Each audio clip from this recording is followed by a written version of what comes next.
Welcome, folks. We're going to give everyone a minute or two to trickle in.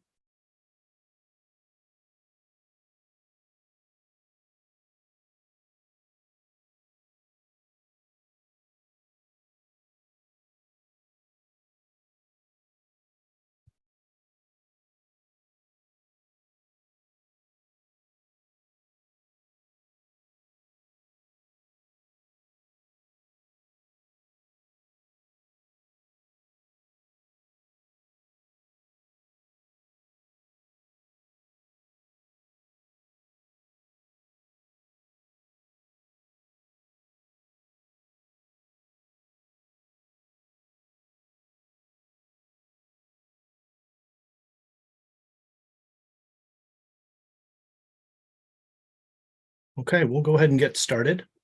Welcome, and thank you for joining us. My name is James Siebens. I'm a fellow with the Stimson Center's Reimagining U.S. Grand Strategy program, where I focus on defense strategy and planning.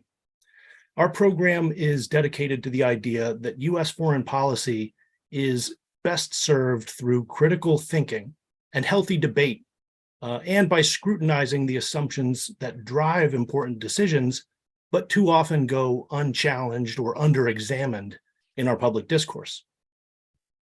Exactly 1 year ago, or almost exactly 1 year ago, Russia shocked the world by launching a full-scale invasion of its next-door neighbor, Ukraine, in an apparent effort to topple its democratically elected government, purportedly seeking to demilitarize and denazify the country, and to defend Moscow's allies in the Donbass, allegedly. However, instead of toppling Ukraine's government, Russia suffered a historic military defeat and inspired a united effort across much of the collective West to support Ukraine with massive military, intelligence, and economic assistance.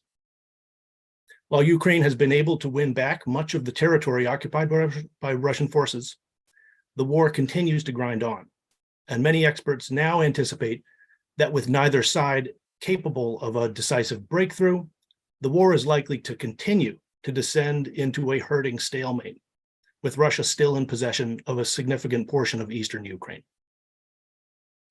So tonight, we're going to look back to before the war began and to grapple with some very difficult and complex questions about the war's origins and make an effort to understand not only the immediate motivations behind Russia's invasion, but also some of the more subtle and gradual developments that made this war possible and perhaps even predictable.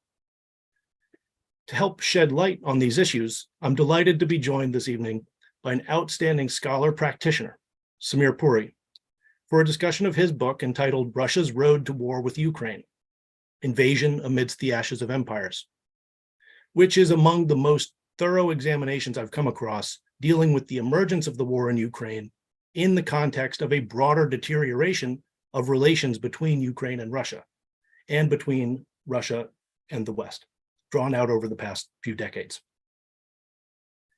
Now, Samir, welcome. One of the reasons I wanted to speak with you is that I think your book helps clarify not only the most proximate causes of the war, but also the political process that prepared the battlefield, you might say. This deeper story of the war is too often ignored or forgotten in our public discourse with the heightened passions of the moment. And it's critical to understanding what I'd call the long-term drivers of mistrust and eventually open hostility between Russia and Ukraine, and relatedly, between Russia and NATO. As such, your book raises provocative questions and both substantiates and complicates what has become a dominant narrative about the war, at least here in the US, namely that Russia invaded Ukraine to destroy the Ukrainian nation or to fulfill Vladimir Putin's ambitions to restore the former glory of the Russian Empire, or some variation on that theme. There is, of course, truth to that idea. Putin has a revanchist outlook, as demonstrated by the war, and regards the collapse of the Soviet Union as a historical tragedy by his own account.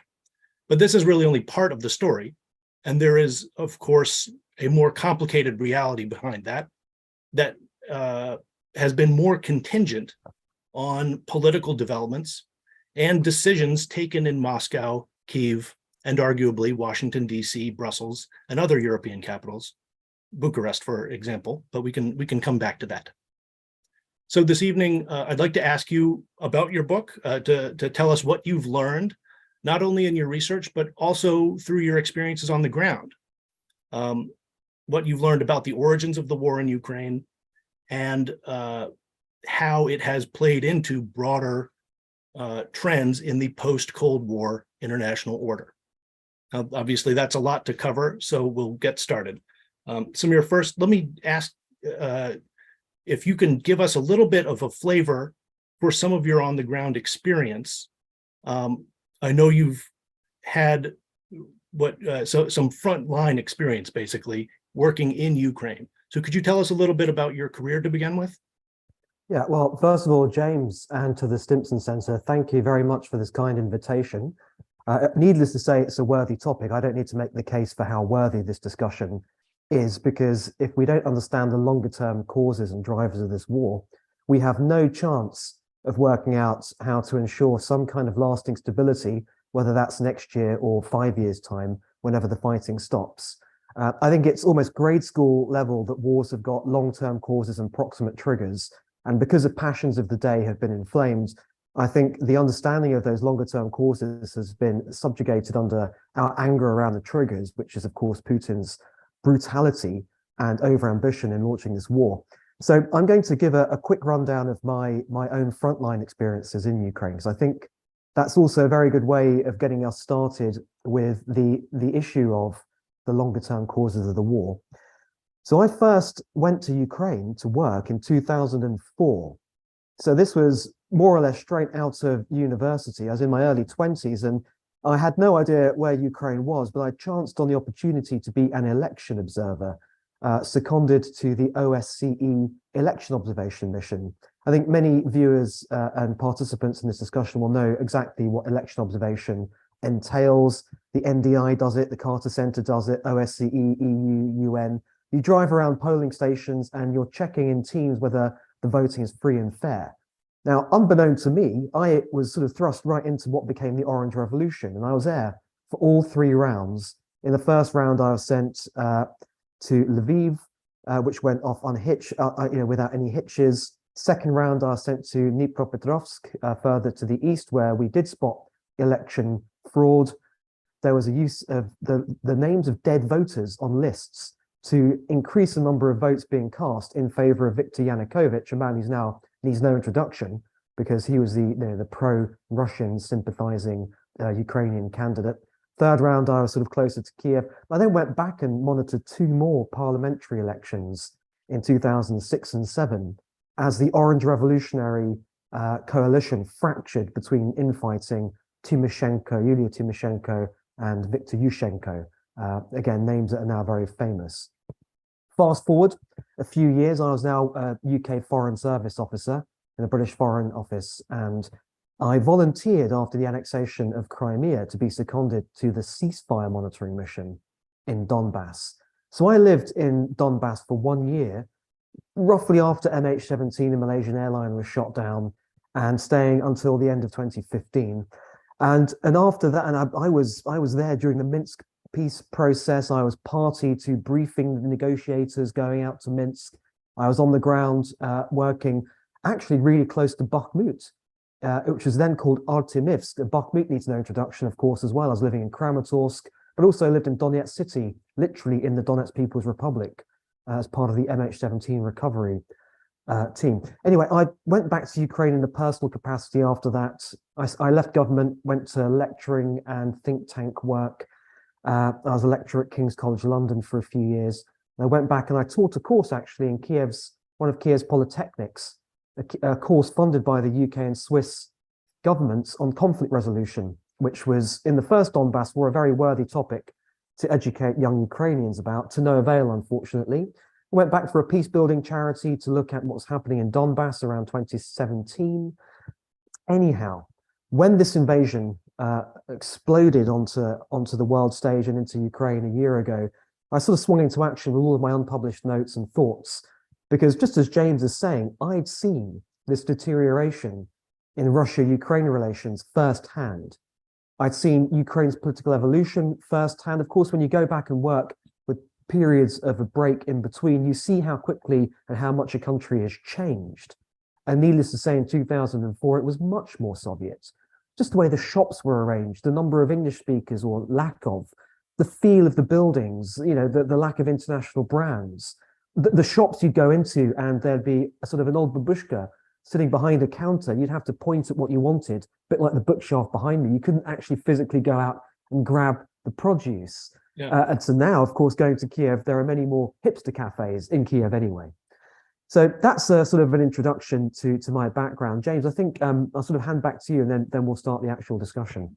Yeah, well, so speaking of the kind of Soviet style that you experienced, I promise I won't ask you to talk too much about what we might call ancient history at this point, but I do want to start the discussion about on kind of that initial collapse of the Soviet Union. I'm going to quote from your book now at the beginning of chapter 2. You write, "When we turn the clock back to the start of their post-Soviet journeys, it is clear that Ukraine and Russia may have been able to chart a different course in which some residual fraternity could have balanced out the enmity created by separation. Nothing is inevitable in the affairs of states, and it is worth remembering that the breakup of the USSR involved a relatively civilized divorce between Russia and Ukraine, and that the relationship featured no armed conflict for 22 years. I thought that was an important note, that the relationship at the end of the Soviet era had tensions, but that there wasn't the kinds of hostility necessarily at the surface. And so if you could help kind of set the stage for us about how the relationship began, in an effort to kind of establish a baseline, take us back to the collapse of the Soviet Union briefly, to help us understand what the fundamental post-Soviet dynamic between these two countries was. Right, and this is such an important point. We can't look at it through rose-tinted glasses, of course, and it was an imperial collapse. It was traumatic for a lot of people, especially those whose families, businesses, and sense of identity were sort of split by the division. But imperial collapses have happened throughout the ages, and this is the key thing, as you observed, James, is that when Russia and Ukraine broke apart, when these two countries in particular became successor states to sort of an imperial overlord and a former colony, if you like, there was no war between them, and there was no civil war in Ukraine either. Just think back to your knowledge of history. How many imperial collapses can you say that about? You can't say that about British India. You can't say that about French Algeria, and so on and so forth. And I'm not, again, trying to make a false equivalence argument here, but generally speaking, something was managed responsibly at the point of imperial collapse. Because I draw on this comparison in the book. Of course, with Britain and with France, with Portugal, with the Netherlands, these maritime empires that have seas and oceans between the former colony and the ex-imperial overlord. When they're closer together, there are more difficulties. It's a bit like Britain and Ireland. They have a very narrow piece of water. But Ukraine and Russia, there's no getting away from each other. They exist in adjacency and perpetuity. So I think I will sort of give this answer a sort of a punchline here, which is, well, what was managed responsibly? It was very simply that Ukraine's first generation political leaders were basically Soviet communist era bosses who took up the mantle.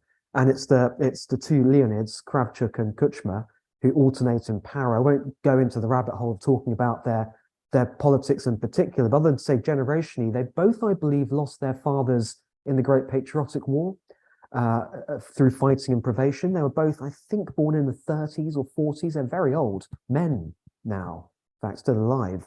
And there was an understanding and a sense of common point of departure between them and the Yeltsin and Yeltsin's successors like Primakov and others. But I think the important point is there was also a strong commitment to Ukrainian independence. They were no vassals, but they knew how to play, I think, both sides well.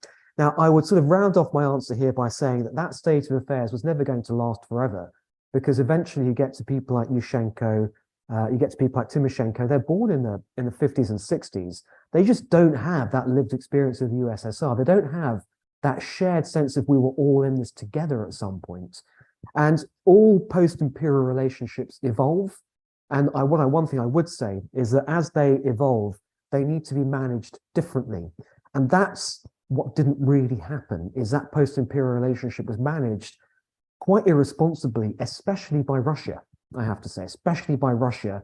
And certainly as we get closer to the Putin era, there's this continual playing of World War II nostalgia, as the new Ukraine, as indeed everyone else in the former USSR, needs to kind of be perpetually in our thrall, because we were the big brother in this great patriotic war victory, as well as, and of course, the Warsaw Pact and the USSR, Soviet republics, all interpreted through the lens of the aftermath of World War II, because that's, as we know, how that map of Europe came together.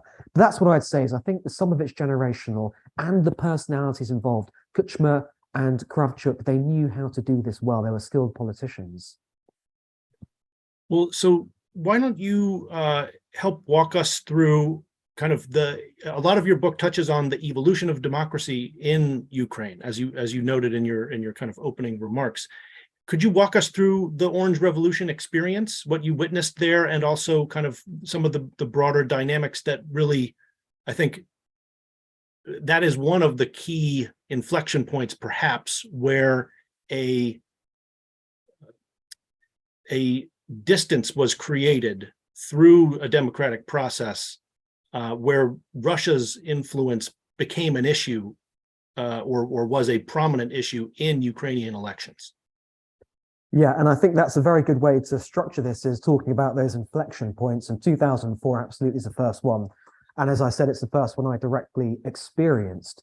I think the scale of the Orange Revolution took a lot of people by surprise. Those of us who remember watching it in the news or having visited Ukraine at the time, it was, I think, a reflection of a couple of things. One, as you say, is the evolution of democracy in Ukraine. Little things that I remember being with the OSCE mission, we were given detailed political briefings to be able to then go do this work out in the small regions, small villages we visited. Things like the Ukraine's Communist Party was now not really an electoral force, as Yushchenko's party started to appeal more to older Ukrainians, factory working Ukrainians in the Donbass, miners and other things.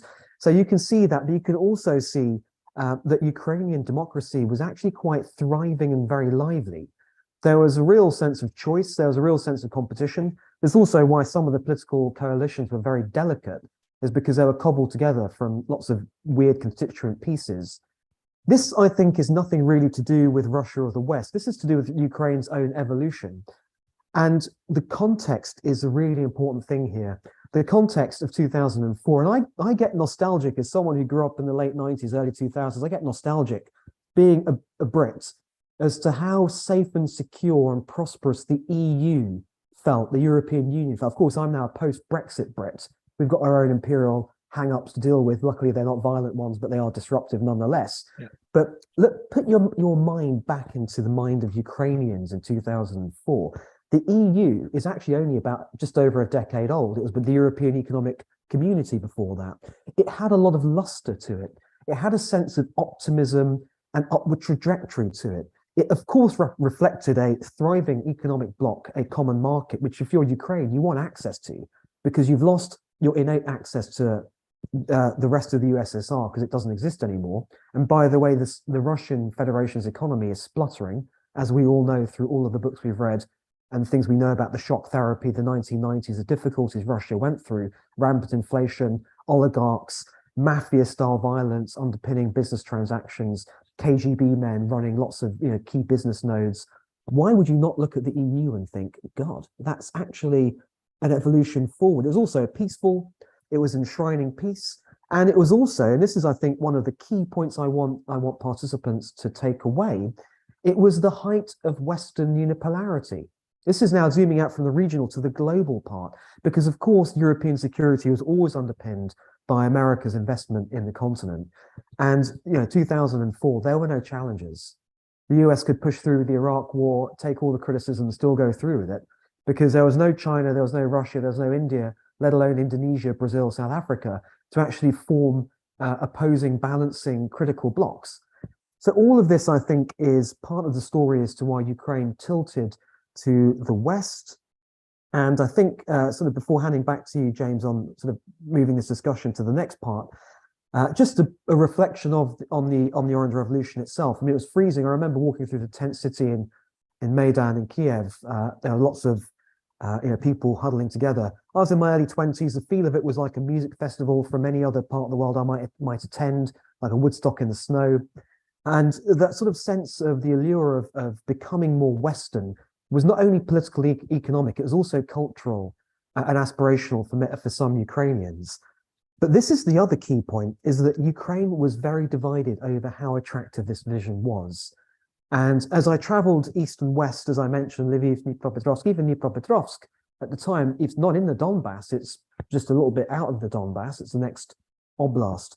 A lot more sort of grim-faced Soviet-era apparatchiks manning polling stations, a much more uneven reception that you would receive, and a much more sort of Russian feel to the place. And it's not surprising that Yanukovych actually polled very strongly. And this is the other key point, is that even though it looked like the victory of democracy versus autocracy in the sense of, Yushchenko won, and it looked also from a US perspective like sort of George W. Bush was presiding over the continuation of his father's work, democratizing Eastern Europe. Now, this is beyond Poland. This is now into the next part to be democratized, civilized by the sort of the influence of the West. Yushchenko lost elections and Yanukovych, the pro-Russian guy, won elections as we get closer to 2010, those parliamentary elections I went back to observe. So there were splits in the Ukrainian populace, and I think I'll sort of leave it on this comment, and I'm not making a sort of a snide remark towards the West here.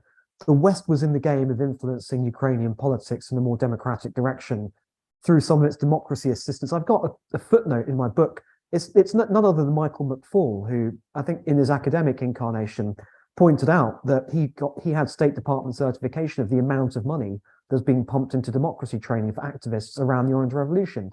Now, we think that intervention influencing activity is fair. We think the influence activity of Russia is unfair. Funnily enough, the Russians don't agree with that.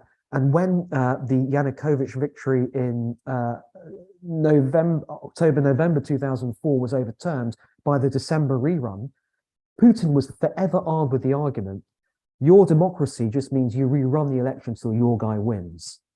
And that's why 2004 is the first point of total deterioration in Russia-Ukraine and also Russia-Western relations over Ukraine.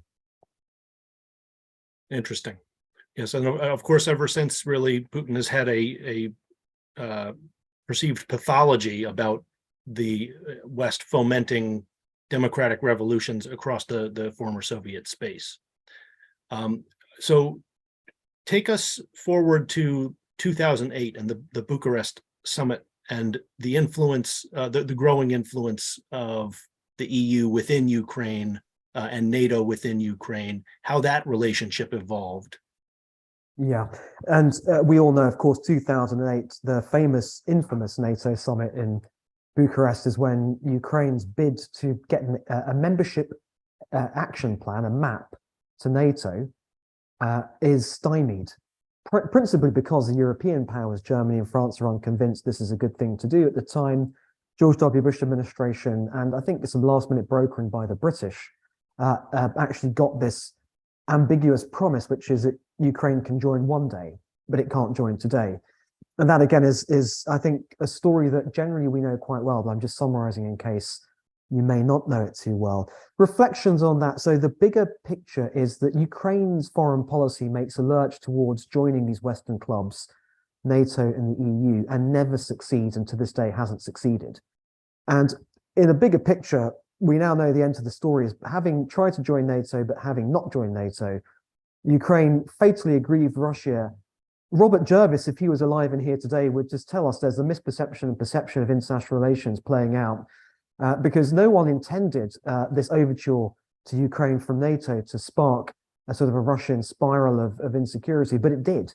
And that, I think, is not to give Putin any kind of excuse, but the Russian geopolitical calculus, especially from 2008, starts to flash red, which is there is a commitment to bringing Ukraine into NATO. And, I don't think it's a pretext. This is where I break with some of my colleagues in other Western institutions. I break from them respectfully but resolutely. And I sort of remind them that if they say it's never about NATO, it's just about Putin's sort of pathological, murderous, imperialistic instinct, I say to you, why can't it be about both? Why can't the NATO the Kiev courtship, albeit fractured and intermittent, have fed into his pathological imperialistic instincts? It probably has to quite a large extent, because of course he would perceive NATO as neo-imperialistic. I don't. I come from a NATO country. I think NATO is great. But I always remind people that if you're not from a NATO country, and by the way, I'm joining this discussion from Singapore, and I'm sort of connected to Asian affairs now. A lot of people in Asia do not have as rose-tinted a view of NATO, not that it affects their region directly, as people in NATO nations sometimes do. That is going to be a really important point as unipolarity recedes slightly. But I'm going to go back to 2008 and answer this question really squarely. Ukraine's attempts to join the West alternate between trying to join NATO, trying to join the EU. And in 2008, they don't get into the membership action plan with NATO. Then 2 years later, Viktor Yushchenko is out of power. Yanukovych has won. So pro-Russian candidates back in. He tries to make an overture to the EU, rather self-servingly, to keep his credentials internationally high. But ultimately, we know that the EU accession became a slightly more viable prospect for the Ukrainians. But here, and I would sort of bring this answer to a close with this observation. All of us who are students of international affairs know that there is a tragic dimension to international affairs that the Greeks would recognize, that Machiavelli and the practitioners of realpolitik in the Italian city-states would recognize. Ukraine's tragedy is that a succession, not an unbroken succession, but a succession of Ukrainian presidents and elites and some within the population have tried to move towards the West. And institutionally speaking, they have never been successful, because ultimately it's not within NATO's political gift to grant Ukraine quick membership. And there's one argument that broke out between Merkel having left office and Zelensky, which I think is worth just reminding us.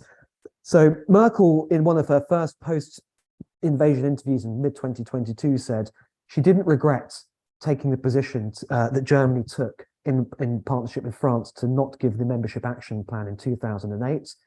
Zelensky became very angry and said, come to Bucha, come see the massacre. How can you say that? We should have been protected.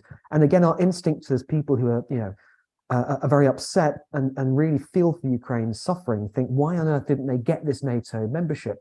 Merkel said, in response to this discussion, had we granted the membership action plan, it would not have been instant. It would have been a process in which the reform of Ukraine's armed forces and its democratization and its anti-corruption measures, everything else, had to jump through hoops, understandably. You can't just let anybody into NATO. There are standards. Think about how much Poland has changed in the last 20 years, for example. She says Russia could have probably intervened to try to meddle, or worse, in that interim period. That, I don't think, is something we should dismiss just like this because of the Russian invasion of Georgia, which happened in 2008. And I have to say that, if you're reading that from a European perspective in 2008, you might feel validated you didn't bring Ukraine onto this particular path. Having said all of that, and so the last comment, James, is I think by 2008, there's a feeling that the tightrope that Kravchuk and Kuchma walked in the 90s, early 2000s, is becoming increasingly difficult for Ukraine, which is to strike a balance between an expanding NATO on one side with a neoconservative American president, by the way. That's not something we should dismiss at this particular moment in history, and a former KGB officer running Russia in a very aggressive, very historically revanchist sort of way, especially with the Georgia invasion. I just think it means to convey that bringing Ukraine intact into either the Russian or the Western camp should have been assessed as a very high risk maneuver. From this point on, if nothing else, perhaps even earlier, but certainly from 2008. Well, and indeed, I think that was the rationale behind the French and German reticence about the membership action plan, if I'm not mistaken. So why don't we talk about the Maidan Revolution and how that connected to the first Donbass war? Yeah, absolutely. Just on a personal note, when Maidan broke out and then it drifted into the uprisings in the east of Ukraine across the winter of 2013-14, I was sort of sitting in the UK Foreign Office, and I always wanted, for whatever reason, to do a war zone posting. And actually, at the time, for the Brits, Afghanistan was the main opportunity. But of course, if you went to Afghanistan, you were in the green zone, you're on the base. I'm sure many of you guys might have experienced this. When the Ukraine war blew up, I mean, I wasn't surprised, having been to Ukraine in the past. I applied on the basis of my experience of knowing different parts of Ukraine, and I think the slow descent into violence would never have happened without Russia's malign hand in terms of the war in the east and clearly the annexation of Crimea. But my observation from having sort of deployed not too long afterwards to Ukraine is that all countries have got regional tensions. Of course, the US is a very large country. You know, you put some Texans in Washington, they don't necessarily have a great amount of positivity about the federal government. You put some Scotsman in London, back in my country, and they say, why are you still ruling us, you imperialists? We want to become independent.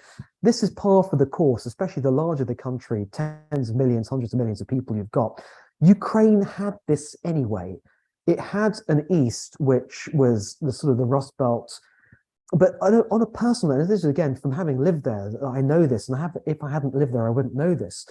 There wasn't as much cross-pollination of people. Easterners coming to Kiev, forget about people from Lviv living in the east.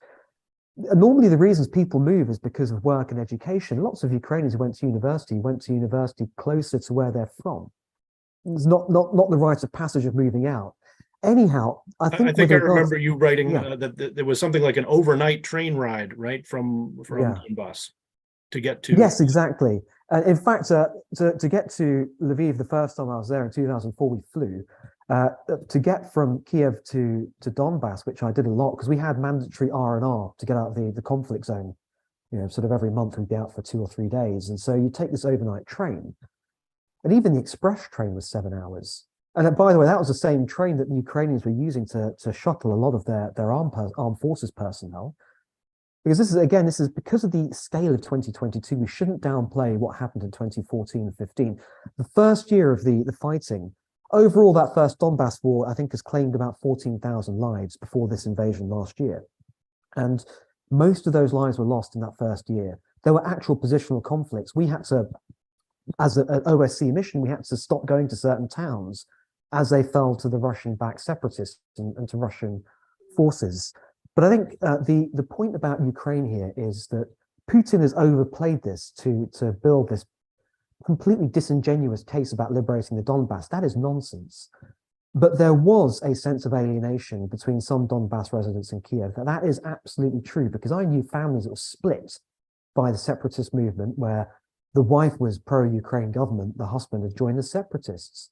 I knew senior citizens who were still living in Ukrainian government territory. They wanted the Russians to annex the Donbass. They were disappointed that it hadn't happened, like with Crimea, and they were still crossing the front line to get their pensions or to inspect their property on the other side. They were sort of moving between. And the final bit of evidence around this is that, yes, there are several million Ukrainians who have fled to Poland now, understandably. There's several million Ukrainians who fled to Russia, and some have been forcibly abducted. But again, I know for a fact that others have not been. They have just gone to Russia because that's the place that they will seek shelter from the bombs and the bullets in, and they identify with it. They have family there. So it's a minority, and Ukraine's move to a sort of a wholesale joining of Western alliances and clubs was problematic for some residents in the East. There would never have been a war without Russia's intervention, and people like Igor Strelkov, Gherkin, and others, the intelligence officers who are now sort of mini celebrities for fomenting this war, they were the ones who made the war happen. Just one final observation, James, on the actual nature of the 2014 war itself. We'll talk a bit, I think, later on about the Minsk process. I won't go into the Minsk process now, but the Ukrainians started from a very low military base in terms of competency. That's not their fault. They just never fought a war because, as we've said, they had a peaceful relationship with Russia between 1991 and 2014. It's only early 2014 they deployed to do this fighting. And yeah, well, and we're also coming out of a fresh change in government, right? This is a newly formed Ukrainian government attempting to also cobble together a capable force to assert control over the whole of Ukrainian territory. That's right. With Petro Poroshenko eventually, leading the charge. There is one funny anecdote I'll give you. I say funny. I mean, it's just obviously we were writing these daily reports around adherence to the ceasefire and the levels of fighting. That's what the OSCE monitoring mission was doing. Okay. Obviously trying to support the Minsk process. I once got a message from one of my colleagues, there's hundreds of observers like us, saying, I just saw a UN helicopter fly over the East Ukraine war zone. I said, what? So yeah, it had UN logos all over it. It was a Ukrainian helicopter, airlift, sort of taxi, that the Ukrainians send these to UN missions all around the world. It had come back from a mission in Africa. The Ukrainians were very, constructively contributing to. They had no time to repaint this thing. The livery gets changed. It goes back to your national colors. They were like caught, really, in the lurch with this uprising. They moved their forces in there. They were cobbling things together. They sent those volunteer battalions, like Azov Battalion, now famous for Mariupol. Mariupol, by the way, was threatened very seriously in early 2015. The Russians never quite got into Mariupol, but I think the battlefield dynamics of that first year are so important for understanding how this last year of fighting has unfolded. Just on that note, and to round off this answer, because we can talk about these things a bit more, Mariupol was unfinished business for the Russians. They honestly thought they might have an approach, and I remember this very clearly. There's a small obscure village to the east of Mariupol called Shirokiny, where intense fighting happened in 2015, because that's as far as the Russians and the separatists got. The Azov battalion pushed them out. So when you see this horrendous siege of the Azovstal steel plant in the last year, there are veterans who remember this in 2015. There are stories already handed down from older brothers to younger brothers. There's an entire mythos and backstory, which I think if you've come to Ukraine in the last year, perhaps you don't necessarily have at the tip of your tongue. But I'm certainly seeing things playing out in the last year that reflect things that could have happened in 2015. No, thank you for noting that, because you've reminded me. I wanted to compliment you on the amount of kind of human terrain mapping that you've done in your book. I think it's really a useful unpacking of that deeper level of Ukrainian history and economic development and regional developments, which is critical for understanding why there was a fractious environment following Maidan, and why the Russians were able to find fertile soil, so to speak, for fomenting a separatist insurgency. So let's get into Minsk a little bit. I do want to talk about that. We have, it's been a controversial topic, I know. So let me just preface by saying, lots of expert opinion has been published about the extent to which Minsk was a sincere or good faith process, or whether it was kind of a ploy to buy time or to levy additional demands on Ukraine, whether it was a kind of Russian ploy to gain leverage within the Ukrainian government. But I do think it's worth engaging with the counterfactuals a little bit, because this was an agreement signed by both parties with international guarantors designed to resolve the conflict with Ukraine's internationally recognized borders intact. So I think it would be helpful if you could help walk through both how the negotiations came about, and why they failed to ultimately result in an agreement that people could live with. Yeah, these are really great questions and a very, very important topic. I think some would say, well, it's just, I guess, counterfactual curiosity because, well, the toothpaste is out the toothpaste tube, proverbially, as they say. I mean, why That's right. bother going back? But I still think it's really important because it speaks to this issue of Russia's relationship with Ukraine and East Ukraine, which is now a headline-grabbing subject for the whole world to pay attention to. And Minsk gives us 8 years of evidence around some of these dynamics and the obvious backstories. So just in sequence, in terms of how they're negotiated, Minsk 1 was negotiated in around September, and Minsk 2, called the additional package of measures, now known as Minsk 2, February 2015.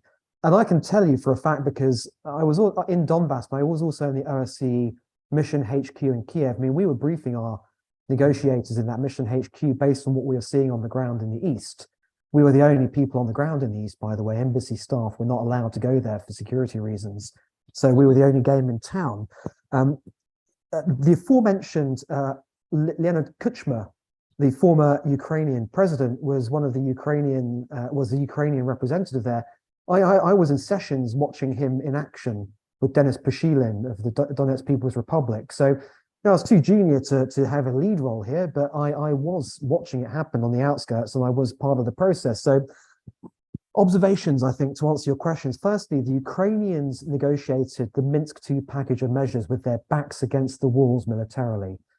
And that's why it sat badly with the Ukrainians ever since. And to put this into real specific detail, the Ukrainians lost their hold of a town called Debaltseve, which is now very much in separatist Russia, annexed Russia, or declared annexed Russia.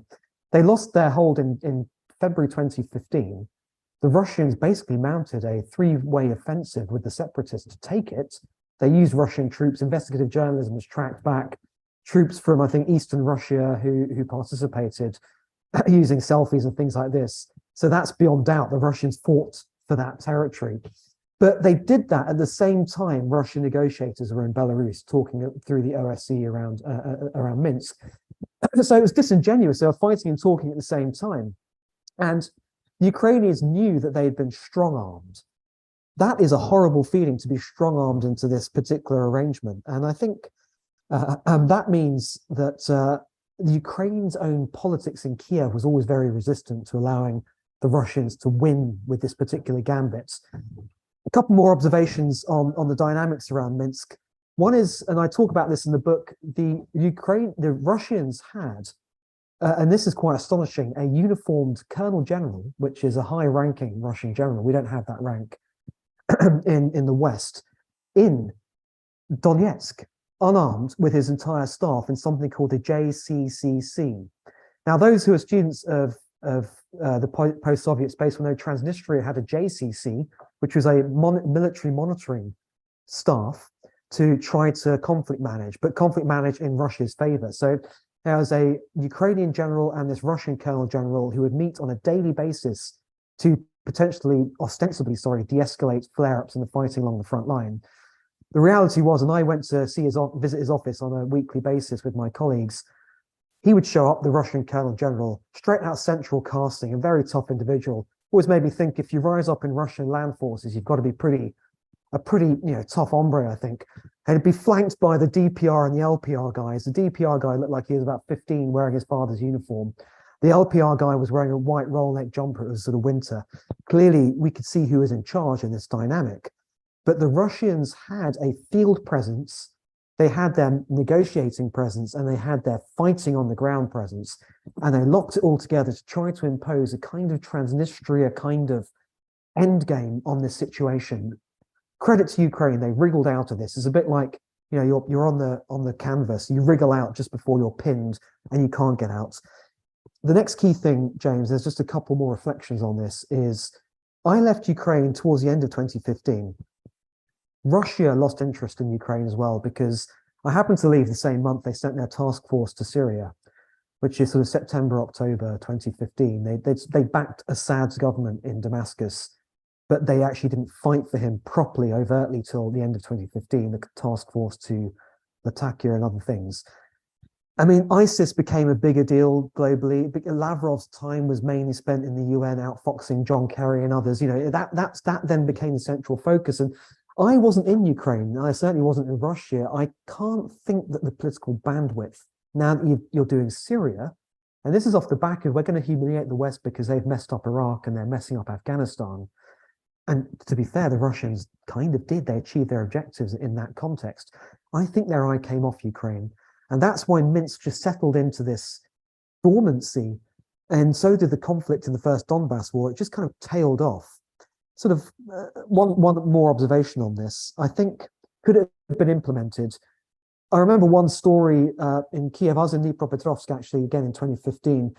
Some guy, a Ukrainian, threw a hand grenade at Ukrainian outside the Ukrainian parliament, the Rada, and I think it killed and injured a number of security guards. And the reason he did this, he was a very angry individual. This is a bit like January the 6th, honestly. Like there's a demonstration and a mob has marched to the Ukrainian parliament. Pardon the analogy here, but I think it's helpful to picture what was going on. There was a debate inside Parliament around implementing Minsk. Actually, it was about granting some autonomy or an autonomy vote to residents of Donetsk and Luhansk. I think the guy who threw the grenade was a veteran. And I think a lot of veterans, especially from the right-wing volunteer battalions, were like, over our dead body, are you going to make these concessions to the Russians? We fought, we're fighting, our guys are still fighting. That is, I think, a very visceral reminder over how difficult Minsk was to implement from the Ukrainian side. How the Russians, again, disingenuously, they're often disingenuous in how they frame the argument, but the substance of what they said was it's being held up by Ukraine was probably correct. Now, of course, they don't go into all the context I'm telling you as to why Ukraine couldn't implement Minsk or didn't want to. And the final health warning is that whenever we think about conflict management and decisions in Kiev in the future, this year, next year, in 5 years' time, how many angry people, hurt people, bereaved people are they going to be who say no concessions? And that situation that played out in 2015 has now multiplied in its complexity as far as Ukrainian domestic discourse around conflict management is concerned, I think. I think that's a critical point to make, Samir, and obviously related to the nationalist passions that are ignited by war in general, and especially a war in which you're defending your homeland. So you mentioned Moldova, so I can't help but move in the direction of what the broader kind of regional implications of the first Donbass war are, because obviously where you've left off is the road to this last year. So we'll stop a little bit short of the actual invasion. The purpose here is to understand what the implications of this kind of process might be more broadly.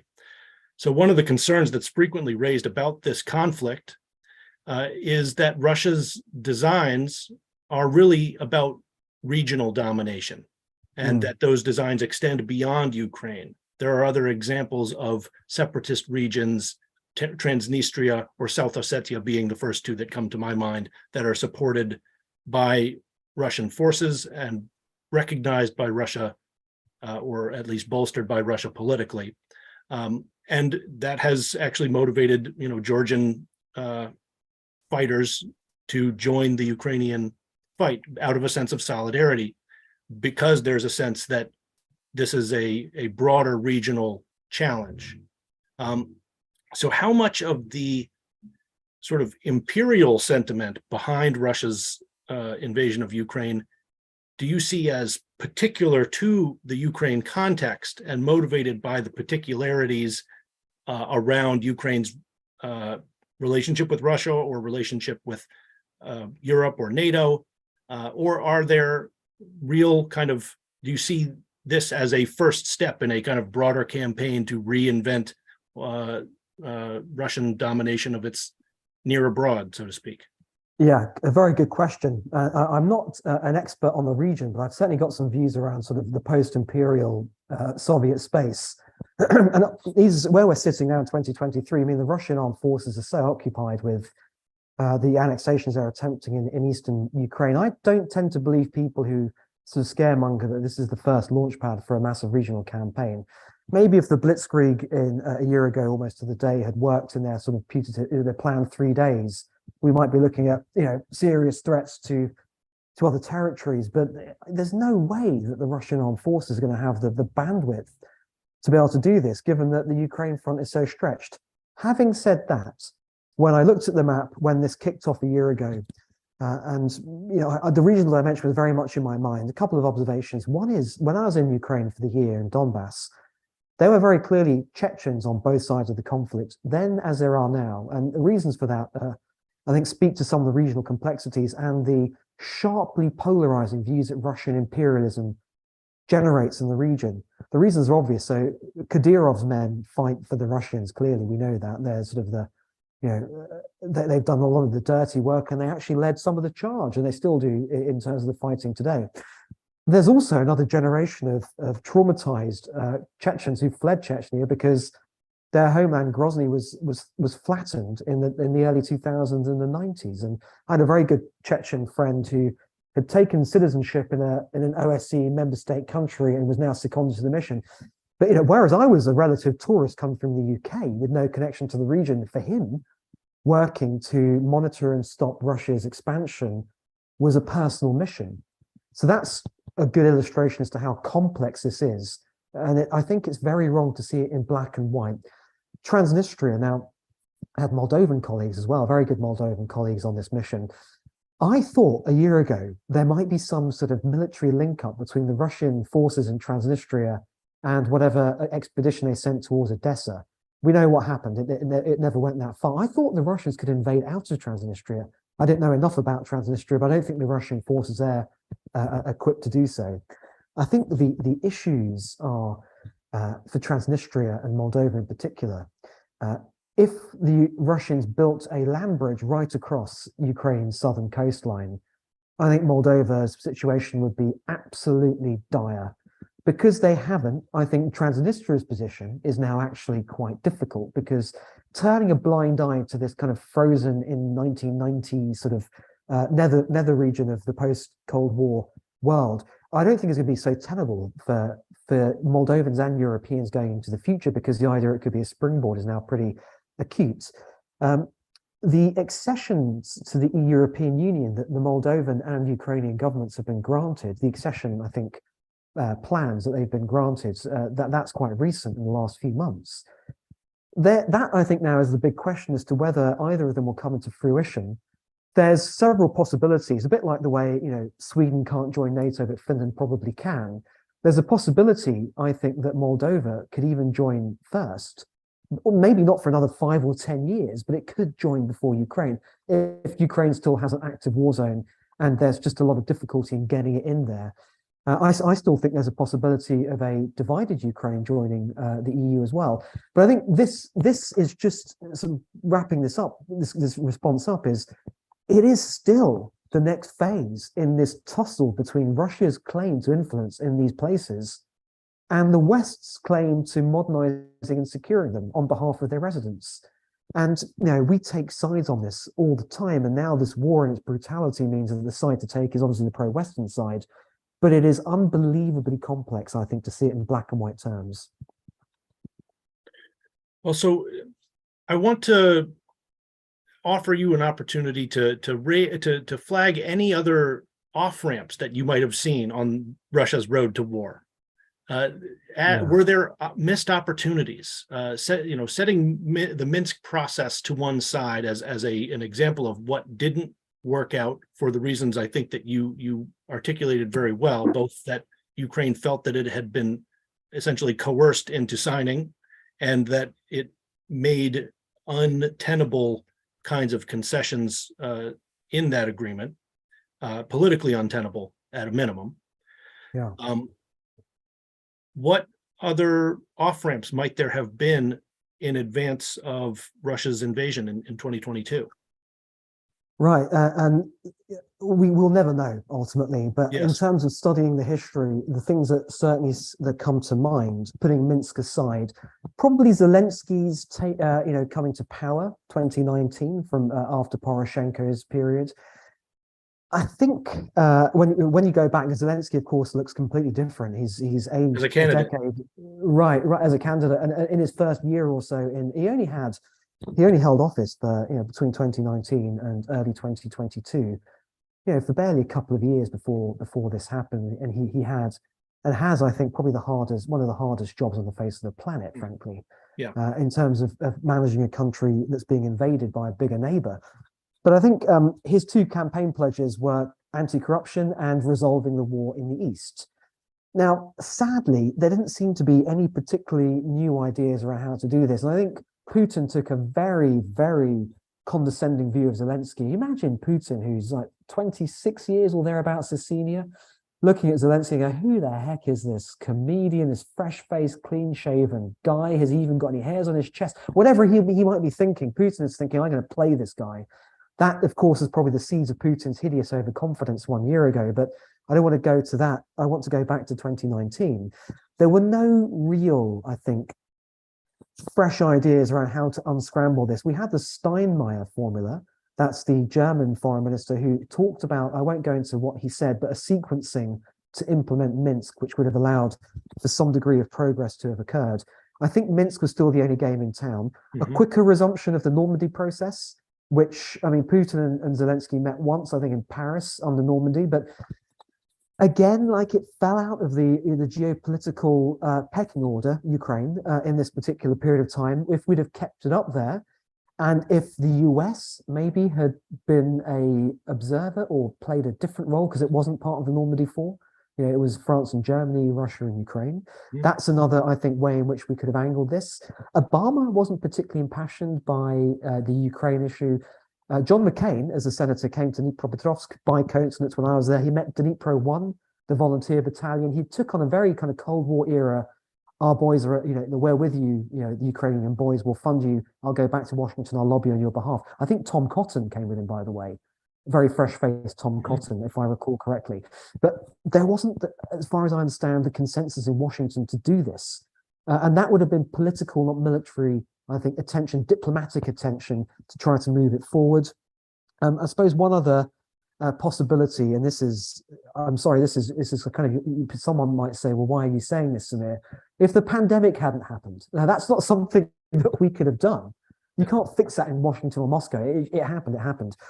But it killed the OSCE diplomacy because it was no longer in person. And anyone who's been a diplomat or worked in Track 2, if you can't meet in person, at least now and again, kind of what's the point? Because you're not going to have the human connection. You can't suss anything out. You lose all the sort of other dynamics. And so much of our conversation is actually 75% of its body language, which is just basic things. So that left Putin sequestered in an echo chamber of, I think, stories of Ukraine's past imperial obedience to Russia back in the centuries, reading his books, planning his invasion. We all had lockdown projects. I think Putin's is the most destructive and disastrous of them all. But I think our ability to bring Ukraine and Russia to constructive dialogue just dropped, and sort of close that off. I would say, James, rather cynically, dropping Ukraine off the policy agenda was a Russian goal, because I think they wanted a situation to become untenable for Kiev, but actually it was manageable for Kiev because most of Ukraine was at peace. They were receiving some security assistance even during the first Donbass war, and it was all locked in this sort of situation that it spiraled in a way that I think we couldn't have possibly predicted, and it spiraled, I think, really quickly. I don't think Putin had this planned, for maybe a year or two before at the most, but certainly not, I think, in 2019 when he was talking to Zelensky in person in Paris. I'm glad to hear you say that, because it means we're in agreement on that point.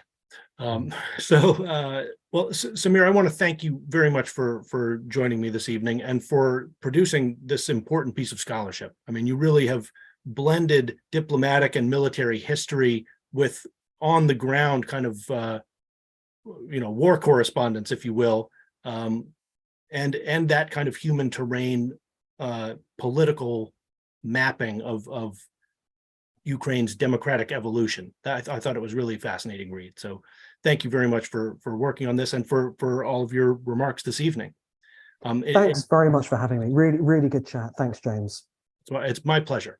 And just in closing, kind of final lesson I would propose, as we're trying to learn something from the way that this conflict has unfolded, would be to avoid getting mired in kind of a false debate about whether the war should be blamed on Russian imperialism or whether it was somehow a result from Russia's anxieties about Ukraine's alignment with NATO or with Europe.